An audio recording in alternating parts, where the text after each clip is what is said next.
taking time out of your busy day to join us. Today, we're going to be talking about the preschool development grants, birth through 5 in Arizona. This is an informational webinar. And if you joined our last session, we did a session a few weeks ago. This is going to look very similar and be very similar to the first session. We wanted to offer multiple sessions. There's just a few differences in this one, a few things that we've added to the slides, but for the most part, a lot of the information will be very similar.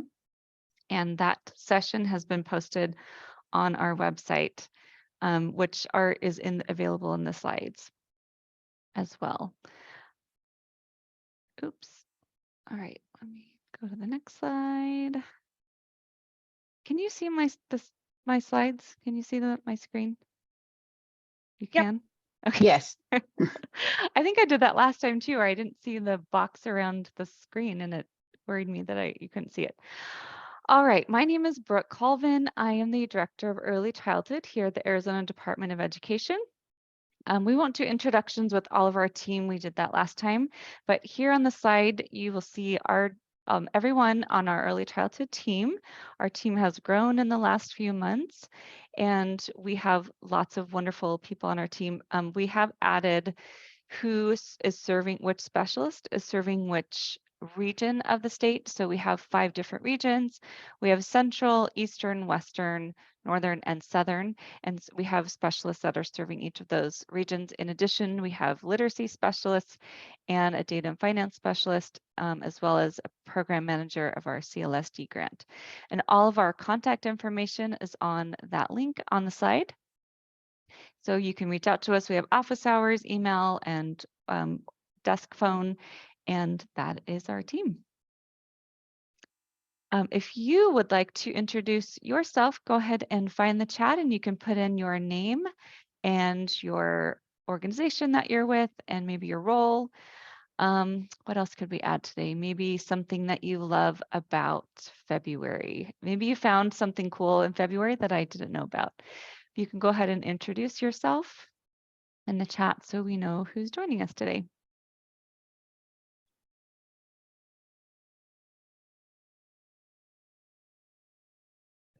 So the agenda for our webinar today is as follows. We're going to go over preschool development grant overview, some previous iterations of PDG in Arizona, and talk about our current grant application. We are going to talk about the grant priorities for the current iteration of the PDG grant, followed by the specific goals and objectives that Arizona has to align to those priorities, and then a general timeline for implementation of the PDG grant, and then we'll have some time at the end for questions and answers. If you have a question, you can feel free to put it in the chat. You can raise your hand and we can kind of get to that question. If you really don't want to wait until the end, we can try to get to that, but we'll have time at the end for Q&A. And then my friends and our team are helping me because I can't see the chat. So if there's something that comes up, feel free to interrupt me and we'll address those questions as they come. All right, we're going to start with the preschool development grant overview in Arizona.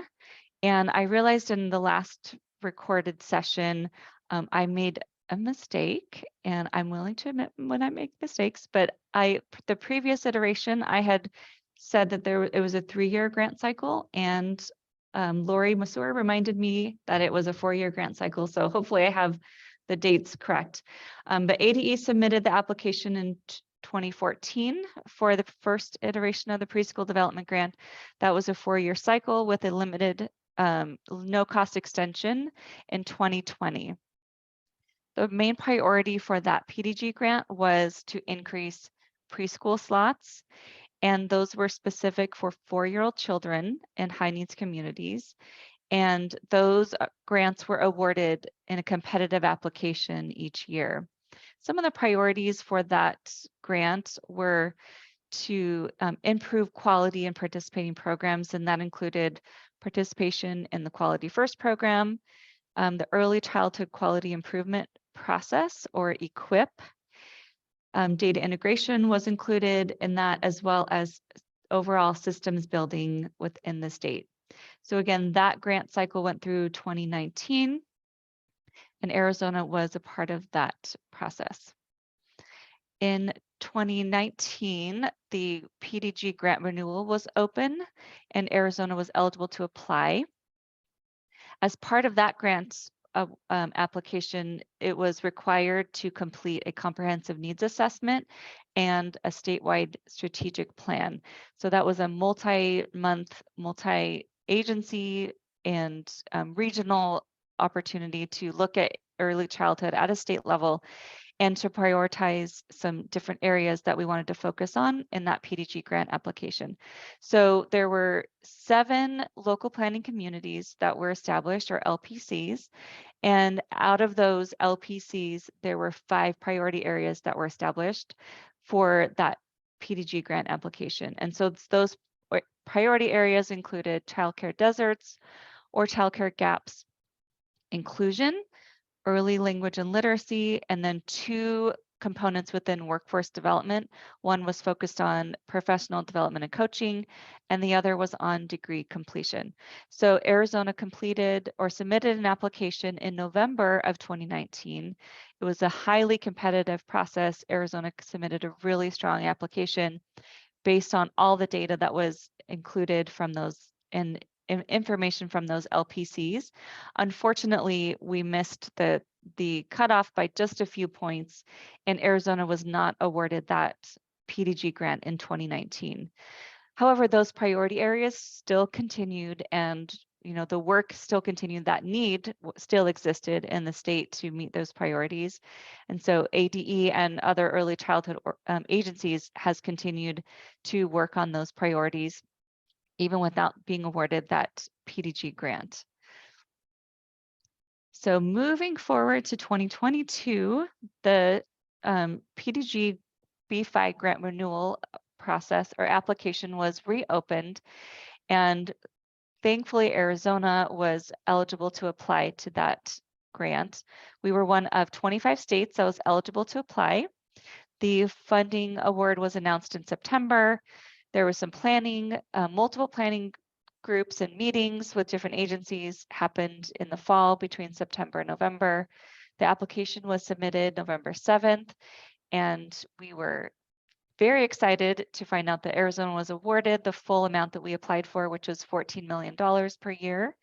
And that is a 3-year grant cycle. And that award officially started December 31st of 2022. The implementation is from January to December, will go through December of 2025. So that's just a kind of an overall timeline of the application process. And here we are in the implementation already of PDG. Any questions or anything exciting in the chat come through that Wendy wants to share? Nope, no questions right now. Okay. Lots of people introducing themselves, and it's Bonnie Williams' anniversary in February. That was the fun fact about February. Yay. I knew there was something fun that we need to learn about February. Happy anniversary, Bonnie. All right, so now we're going to talk about Preschool Development Grant, the priorities that were written within the Notice of Funding Award or Notice of Funding Opportunity. It's called a NOFO. So there are specific activities that have to be met within the application. So we're going to go over what those activities were as part of the requirements for the grant. So activity 1 is to update the comprehensive statewide birth to 5 needs assessment. We covered that when we talked about that 2019 application, where that comprehensive needs assessment was conducted, and then the strategic plan also is updated in this this grant application. Activity 3 is to maximize parent and family engagement in the birth to 5 system. Activity 4 is to support the birth to 5 workforce and disseminate best practices. There is a lot of emphasis on the workforce. So as we stated in the 2014 application year, the large priority was on subgrants and funding that goes directly to preschool for 4-year-olds.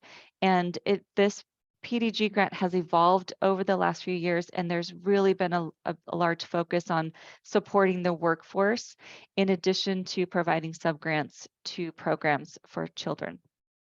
So activity 5 is to support program quality improvement. And then activity 6 was subgrants to enhance quality and expand access to existing and new programs. And we'll go through each of these activities in a little bit more detail and then align to what our Arizona's goals and priorities were within each of those activities. So in addition to the 6 primary activities as part of the grant application, there are 2 bonus areas that we addressed in Arizona's grant application. One of those bonus areas was to increase access to inclusive settings, and the other bonus area is to improve workforce compensation. And again, we'll talk about those in a little more detail as we continue. So breaking down activity 1 a little bit further, it was for updating the comprehensive statewide birth to 5 needs assessment. I'm going to pause for a moment for a drink.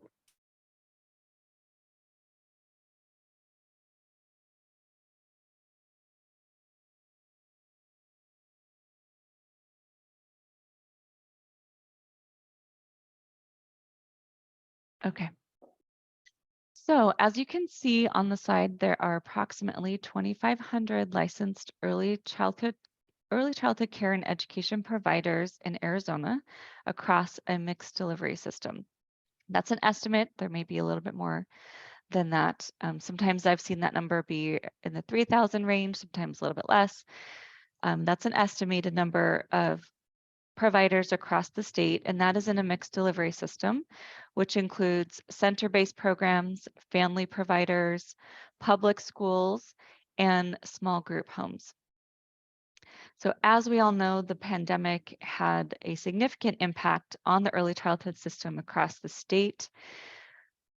Many of the costs for programs increased while the enrollment and tuition and funding coming into those programs decreased.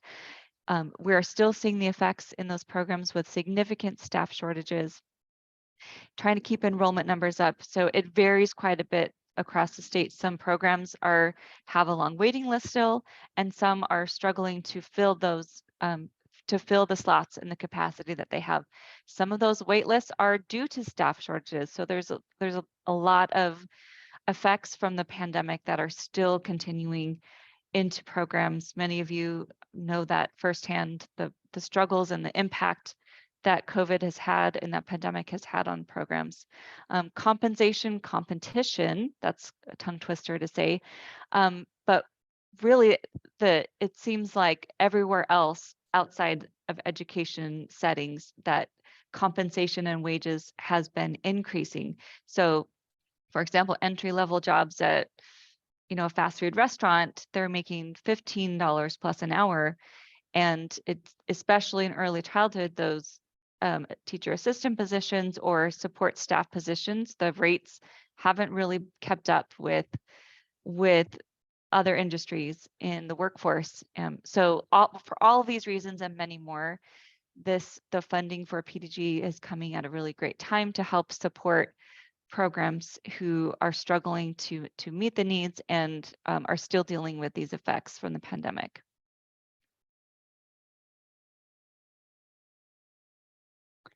So activity 2, again, was about updating the statewide strategic plan.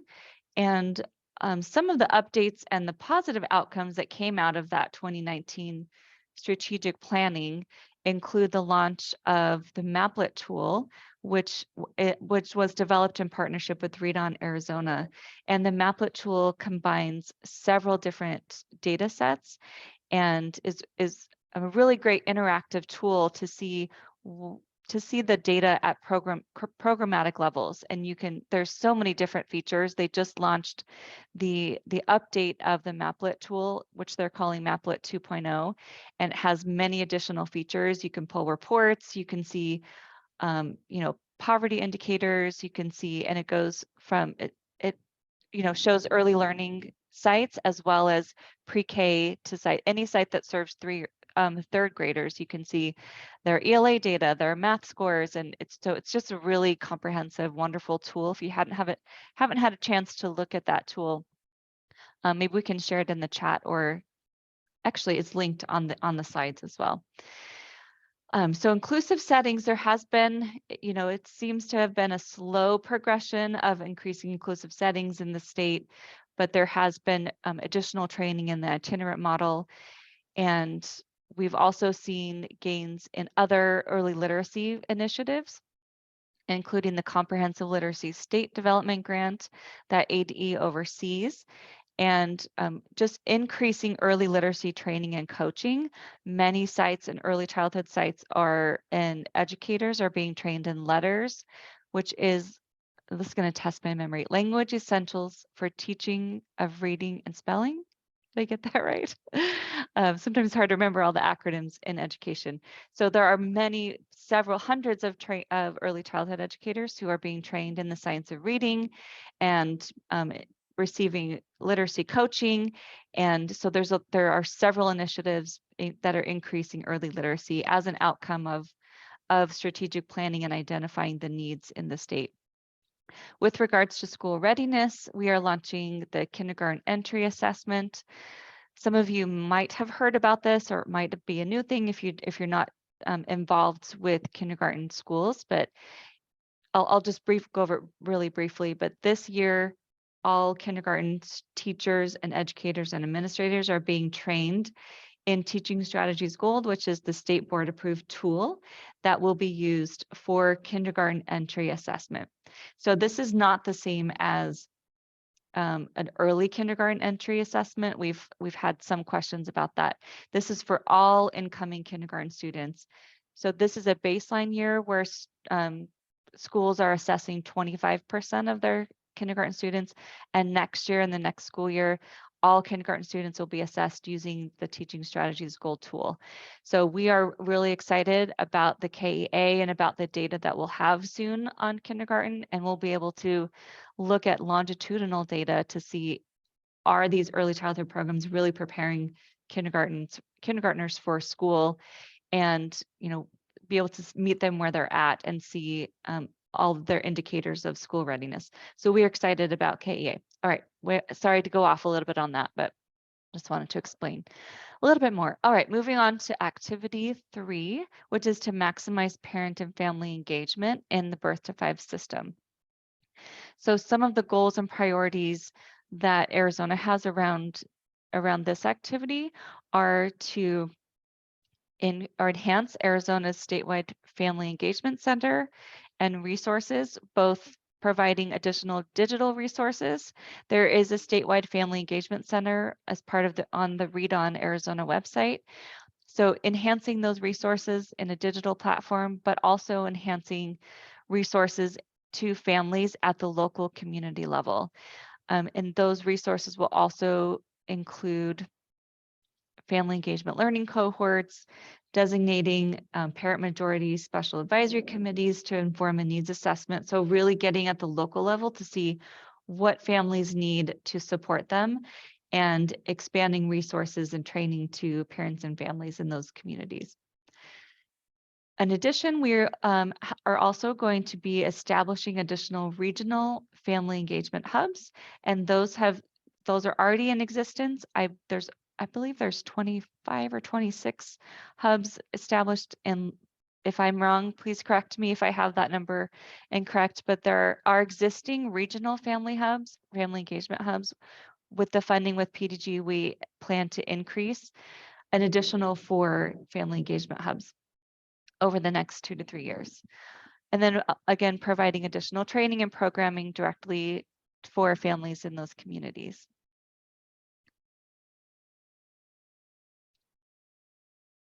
So moving on to activity 4, which is to support the birth to 5 workforce and disseminate best practices. This will include professional development. We hope to increase trainings across the birth to 5 system, enhance the workforce registry, not only the number of trainings available in the registry, but also to enhance and modernize the registry itself to make it a little more user-friendly, and to bring in and to what they have called modernizing the registry. There is a focus on recruitment and retention, with one of the strategies to increase recruitment and retention in the early childhood field is that will be hiring a workforce liaison at ADE who will be collaborating and partnering with institutes of higher education, with career and technical education, with professional development work groups across the state, and really dedicating their time and efforts to increasing pre-service and in-service training and just supporting the workforce as a whole and advancing the early childhood professional development career. Beginning in January of 2023 we will be, excuse me, let me start that part again. We will be helping to extend the Department of Economic Security. DCC is their Division of Childcare, their professional career pathway project, and we have set aside some funding to support that. And they, in partnership with Central Arizona College, they will establish an early childhood educator apprenticeship pathway. And so we'll be supporting that apprenticeship program.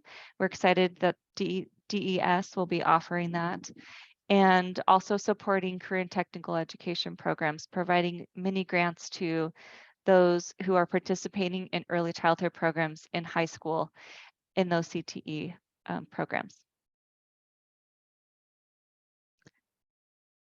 All right, activity 5 is to expand for supporting program quality improvement.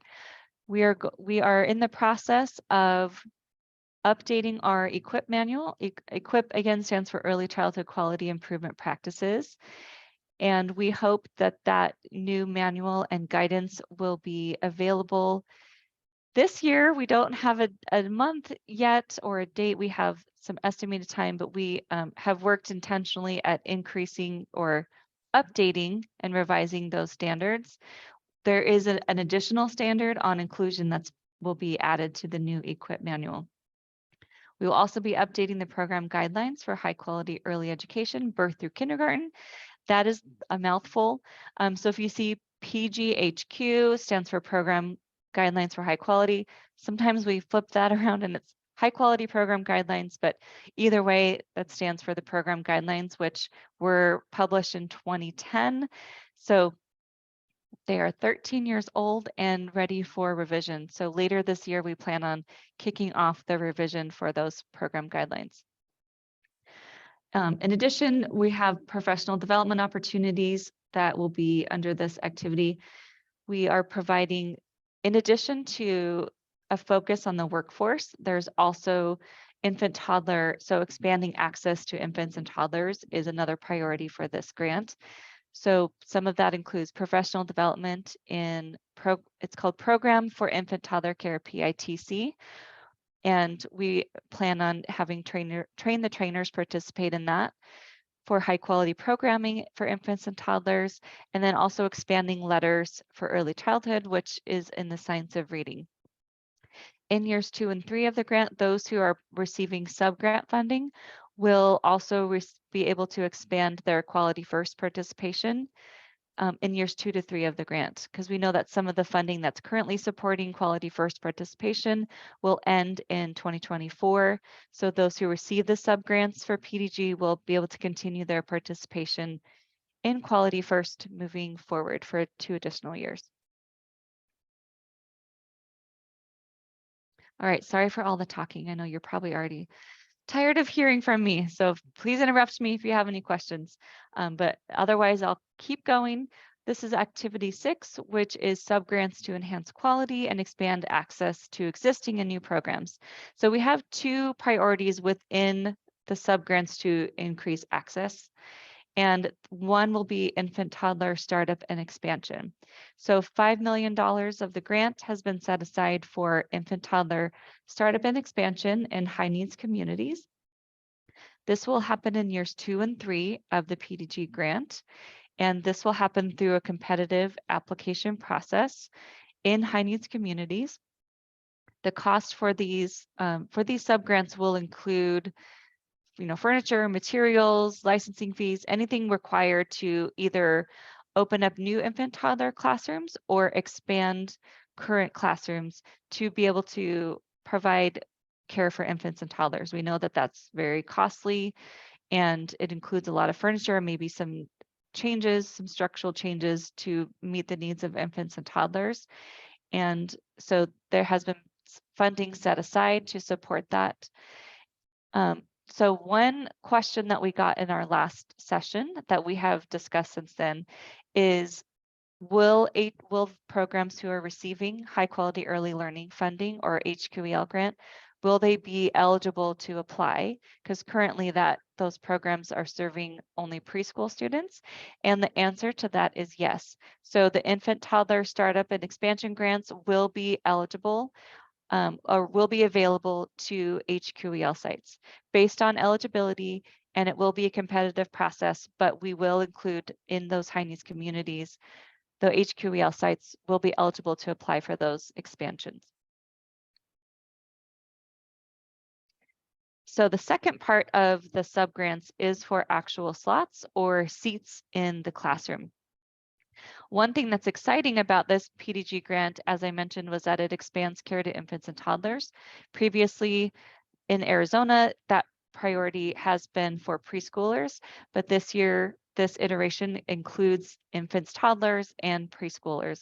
So there's $19 million that will be awarded to subgrant sites in high needs communities for slots for those different age groups. Priority will be given to programs who are serving infants and toddlers, and eligible programs who are receiving the startup and expansion grants will be eligible to apply for the infant toddler, for slots for those infants and toddlers. So there's an estimated approximately 1,000 children in about 50 sites that will be awarded. That will depend on the applications that come in and the capacity of those sites. And there's a lot of factors, but that's a general number of what we anticipate awarding with the funding. The next slide kind of breaks down what the estimated cost and allocation will be for each of those age groups. So for infants 0 to 12 months, the estimated monthly cost per enrolled child is $2,277, and then it also gives an annual cost. As we know, the cost for infants is much higher and requires a lot more funding, and so that's why the number, that monthly allocation for infants, is higher than the other two age categories. So toddlers, it's about $1,400 a month, and then preschoolers, it'll be about $1,147. Again, these are estimated amounts, but as you are thinking about maybe applying for PDG, if your site or program is eligible, you can start thinking about how many slots you might be able to apply for based on those numbers. Again, those are broken out by monthly and annually, and that's a per enrolled child cost. Any questions so far? Oh, I also wanted to mention, let me just go back one slide. Something else that was asked in the last session was, will HQEL sites be eligible to apply for slots?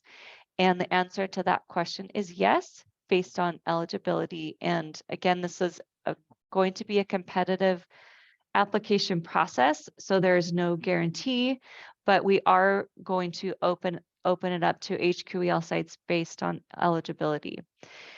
So in year one and is a little bit different for funding that's allowable for subgrants, is a little bit different than years 2 and 3.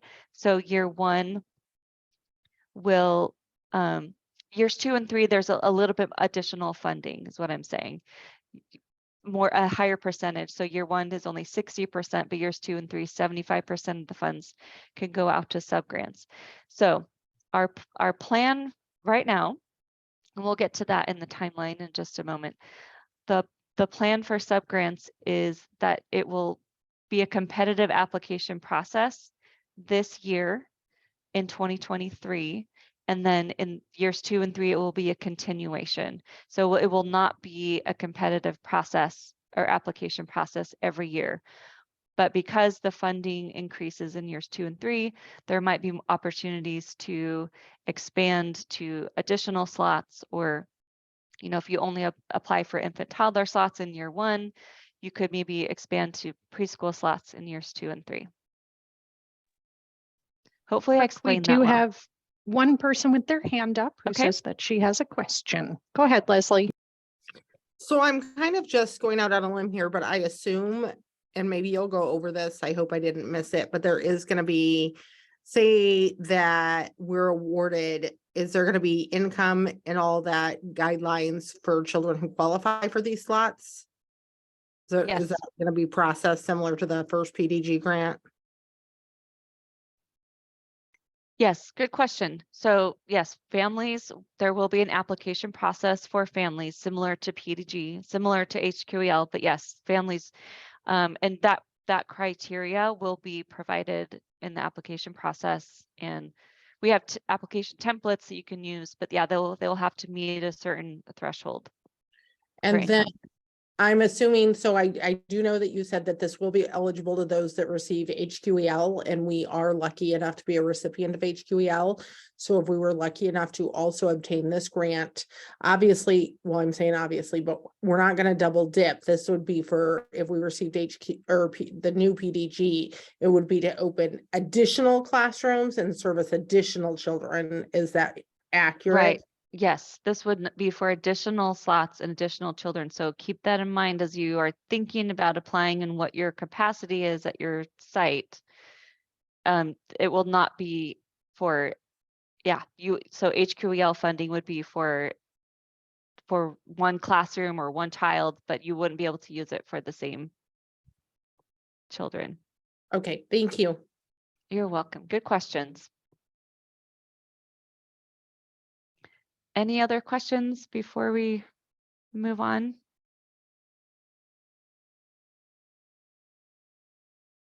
All right, I'll keep going. So again, I mentioned some of the bonus areas. One is increasing access to inclusive settings. Currently, the percentage of children in inclusive settings, which means that children with an IEP or with identified delays and disabilities, developmental delays and disabilities, the percentage is 31% are currently in what would be considered a regular early childhood setting or with typical developing peers. Our goal is to increase that to 50%. So we hope to increase that with several different goals, but we know it's a lofty goal, but that is closer to what the national average is at 50%. And that means that we need to increase the number of slots that are available to those children with special needs. So one of the strategies that we've identified is that we are hiring an inclusion specialist to help more on the gen ed side of preschool. We have a whole team at ADE that focuses on early childhood special education and supporting those programs in early childhood special education settings. But in order to have a truly inclusive setting, it has to be 50-50. So we have to have just as much effort and training and guidance in those typically developing classrooms or classrooms that don't currently serve children with identified special needs. So we're excited to be able to add that person to our team to help increase that goal to 50%. Another strategy is for professional development to increase trainings in early childhood special education that are available in the workforce registry. As far as I'm aware, I don't believe that there is a filter or an option to search for early childhood special education trainings in the registry. So we are going to be working with our workforce specialist, and our inclusion specialists will be working with those who help on the registry to see if we can increase trainings that are specifically for early childhood special education, and invite teams, general educators and early childhood special educators, because they all need increased training in special education and how to support those children. Also providing TA training on the itinerant model and inclusive classroom profile to support those educators in those classrooms. All right, the last bonus area, or the area we'll talk about, is improving workforce compensation. We would love it if we had enough funding to increase wage and enhancement across the board.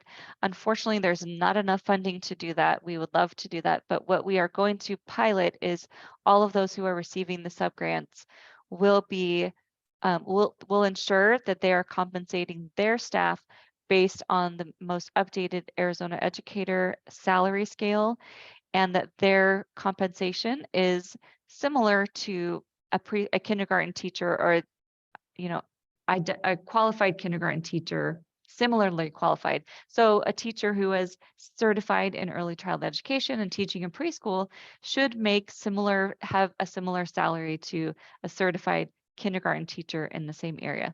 So those who will receive the subgrant funds will be required to make sure that all of their staff are paid on that salary scale.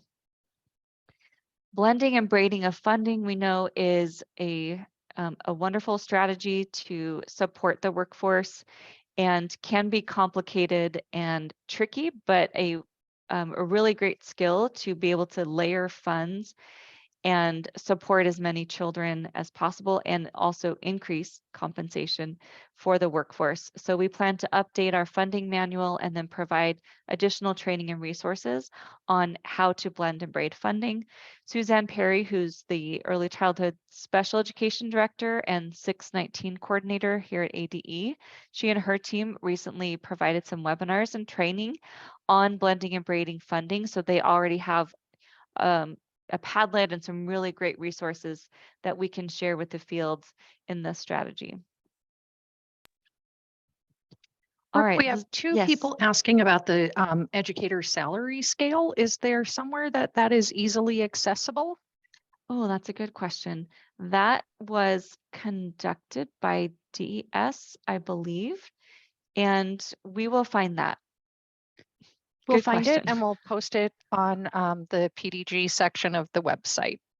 And it is also, I believe it's in our application, our grant application as well. And our grant application is available on our, oops, hold on. We can show you really quick how to get to our preschool development grant website, which is, if you go to, ignore this part, that's because I edit this page, but if you go to the PDG, our homepage for early childhood, oh no, that takes you back to the very beginning. All right, so this is how you get to our website, early childhood and preschool. And then we have a preschool development grant link on the side. And at the very top, there's a button that has our PDG application. So if you're curious on and really want to get all the details, oh no, what happened? It is there. I promise, this is what it looks like. If you want to look more specifically at our application, it's available on our website. And then we will be posting the recording and the slides to these webinars in this dropdown. This has the recorded and the slide deck from our first recorded session, which is available in English and Spanish. And we will be updating these dropdowns as more information is coming. So that is how you get to our PDG. I put the link to the PDG site in the chat as well. Thank you, Wendy. You're amazing. Good question. But folks are saying they're getting an error, so we'll figure that out. Okay. It is live. It will work for you eventually. I apologize if there are issues right now. That's my fault because I posted the button link today. So, well, let me do this because I have the application open. So the link is still there. I just need to fix the link in that little button. But I don't remember how to get. I'll put it in our chat and then someone can copy and paste it from there. How about that? If you post it in our chat, I will update the button right now. Oh, there's the Zoom chat is way over here on my other screen. That's why I didn't see it. Okay. I know what I'm doing most of the time, some of the time. Okay. Let me keep going. All right. Good questions. We'll fix those links. Make sure you have access to that information. All right, PDG B5 implementation. So this is kind of a really high level overview of the next 3 years and what implementation will look like. We plan to, and this is year 1, 2023, we're going to be hiring our inclusion and workforce specialists. We will be opening up our infant toddler startup and expansion subgrants. We will be opening our competitive application award for PDG. And we've added in this slide that HQEL sites may apply based on eligibility. That also applies to the startup and expansion.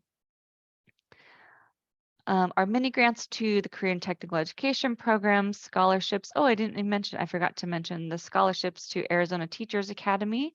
We will be providing funding for additional early childhood scholarships through that program. Kickoff inclusion training and technical assistance, our equip manual revision, and then we'll begin revision of the program guidelines. We have a busy year ahead of us. A lot of good things coming though. In 2024, in next year in the summer, we will be hosting a school readiness summit, and that will be hosted in partnership with Head Start. So early childhood at ADE also serves as the Head Start collaboration office. And there's also a strategy in that strategic plan to host a school readiness summit.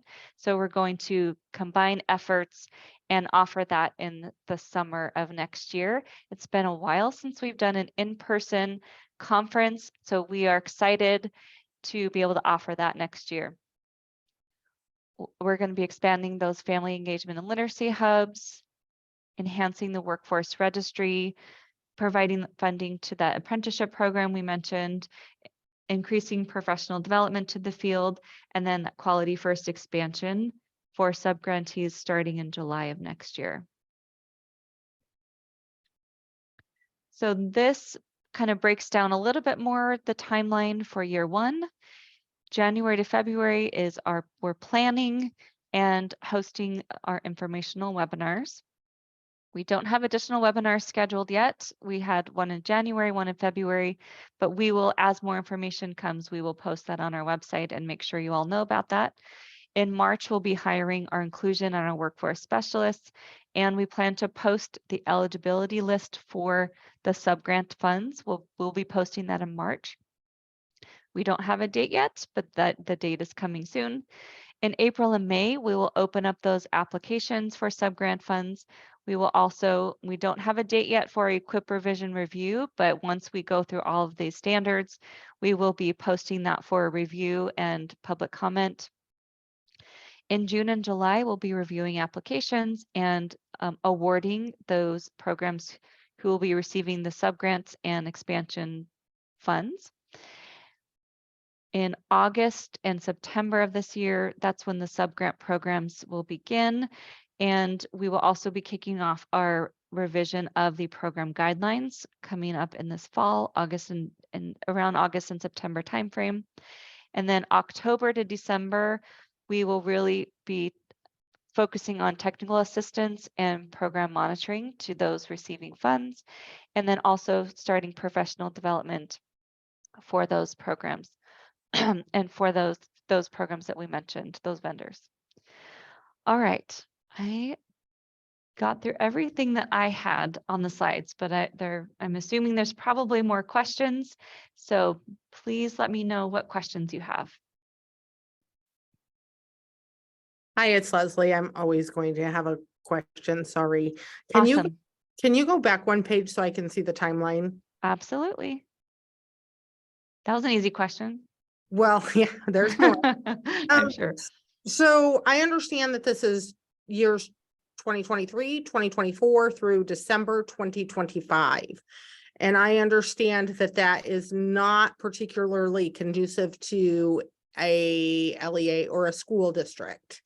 Because we run, on a different fiscal year type thing. So my question is, it looks like you're going to be awarding in June and July of 2023, but I don't know how it would be possible. I'm just trying to think about our community and offering additional preschool classrooms if we happen to be awarded.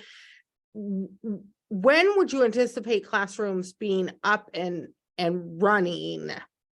Does that question make sense? Like, I don't think, like, I'm trying to think of, so would we be able to open more classrooms in August of the 23-24 school year at the same time we open classroom, you know, all kids come back to school? It doesn't really necessarily look like it.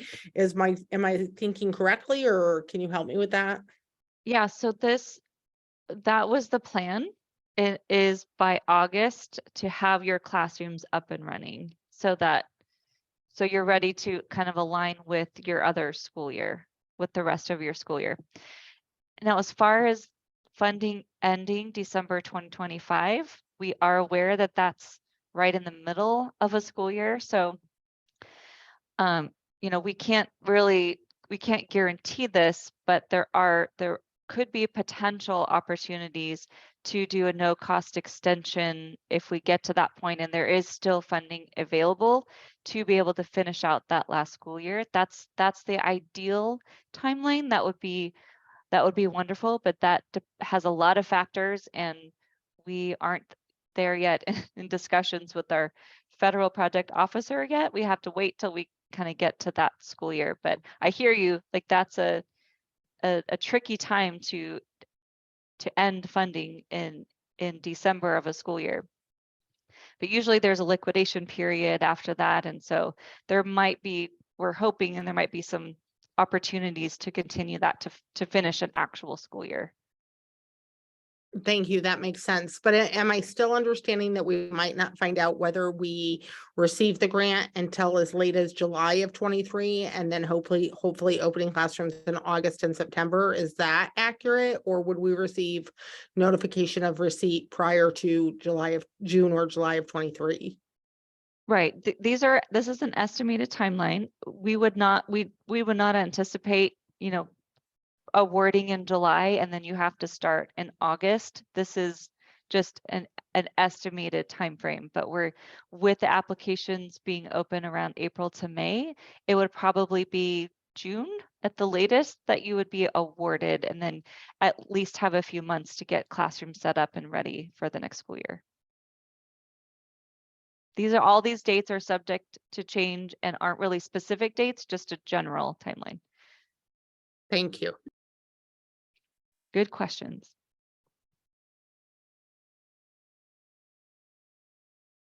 Anything else?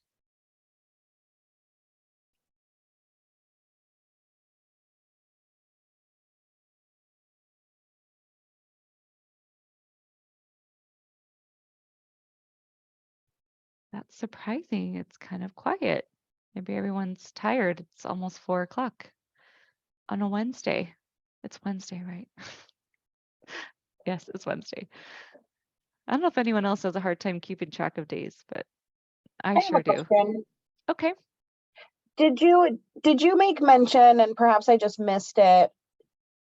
Does it have to be for a full day session, or would this also, would we also be able to use it for a part day session?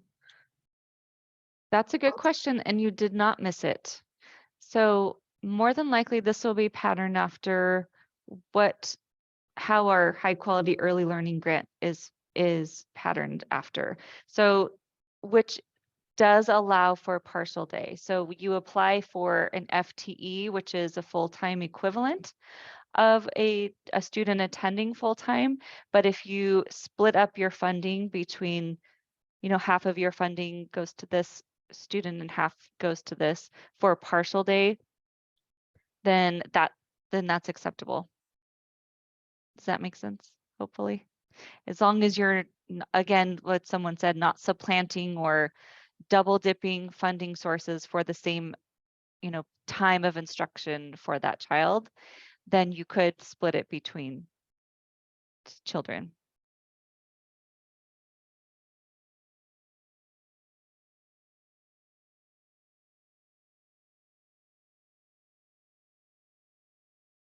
Any other questions?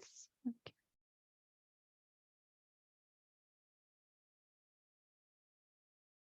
Now I can see the chat. Someone logged in late. We don't have, so who is eligible to apply? We are working on building the eligibility list currently. So we don't have a specific eligibility list yet. So eligibility will be based on like poverty data. And again, we are prioritizing infants and toddlers, those who have the capacity to serve infants and toddlers. We will be hopefully covering several regions across the state. So there are a lot of factors and a lot of data sets that will go into determining that eligibility list, which we are currently building. So the goal is to post that eligibility list in March. So we don't have the list of sites yet.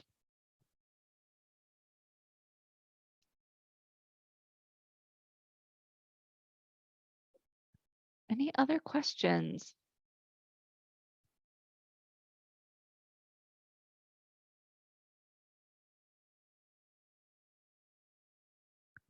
Well, oh, 4 minutes early. So again, here's our inbox. If you have questions that come up that you might think of later, go ahead and email us at eceinbox@az.gov. There's the link to our website. If you have other questions or want to share this recording, it'll be posted on that page within the next week or so. And we'll also have the slides available that have links as well.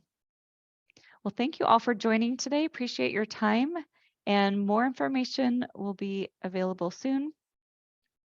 And wish you the best. Have a wonderful rest of your day.